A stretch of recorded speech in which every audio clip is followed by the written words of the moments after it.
Hello, technical writing students. Again, this is Julie Gross, your instructor, and we, for the next few weeks, are going to look at Chapter 4, which is writing letters, writing business letters. So we're going to talk a little bit about that today, some of the things that you need to have in business letters and the things that are important for them. If you look in your book in Chapter 4, it's going to tell you a little bit about letters and how they're different from the other kinds of writing that we've done in the class so far. One of the most important things is number one, they represent your company's public image and your competence. Again, what you send out in a letter will represent who you are. If there are typos, misspellings, things that make you look incompetent, that's what your business or company is going to look like. So you need to make sure that what you send out is what you want your company to, how you want it to be represented. Number two, there says they're more formal than other types of business communication. Email that we did early on, that's probably the least formal type of business correspondence that you'll have. Memos a little bit more formal than that, and then again, letters are the most formal type of business correspondence that we've done so far.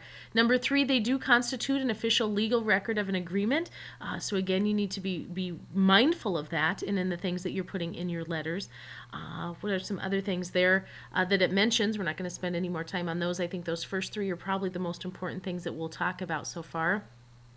For letter format, it talks about this a little further on there in Chapter 4. The type of format that we're going to use is that first one there. It's called full block format. For every business letter that we'll write in the class, that's the format that you're going to use. That just means that all the information is flush against the left margin. Everything is left justified. You will not indent any of your paragraphs for the letters that we'll be writing in our class. You'll double space between your paragraphs, and within your paragraphs they will be single spaced.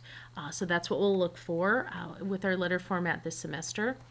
For the different parts of the letter, it talks about this in the chapter as well. The first thing that this slide shows is the date line.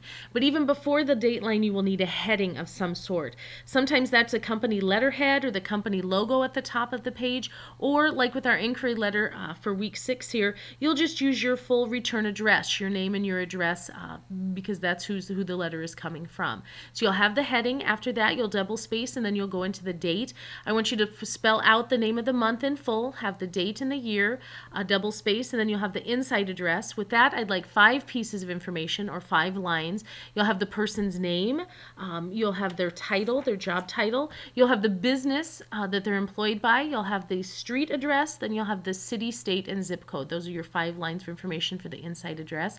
You'll double space, then you'll have the salutation, which is Dear Mr. or Ms. or Mrs. So-and-so. It says don't use a comma in the salutation. For a formal letter, you'll use a colon, and then a double space, then all of your body paragraphs. Double space, a complimentary close. Sincerely is a proper and probably the best choice that you'll have for a complimentary close.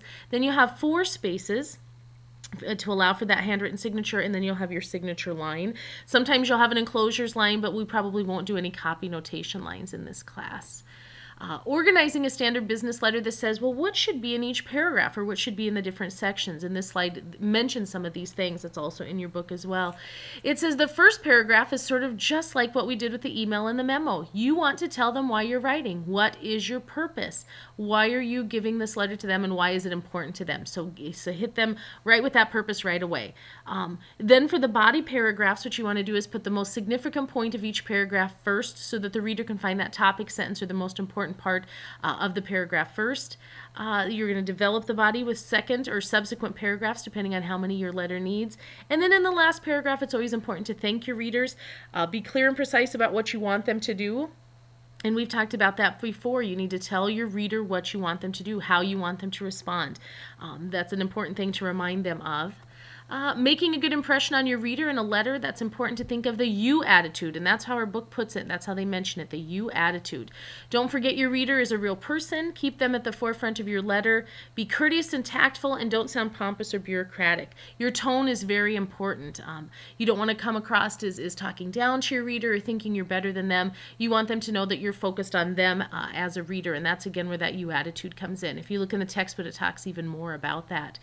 The rest of Chapter 4 talks about the different types of letters. The first one that we're going to do is the inquiry letter, and then there are other different kinds of letters that the chapter talks about as well. It gives you specific examples of those, shows you some sample letters, and tells you what should be in each of those kinds of letters.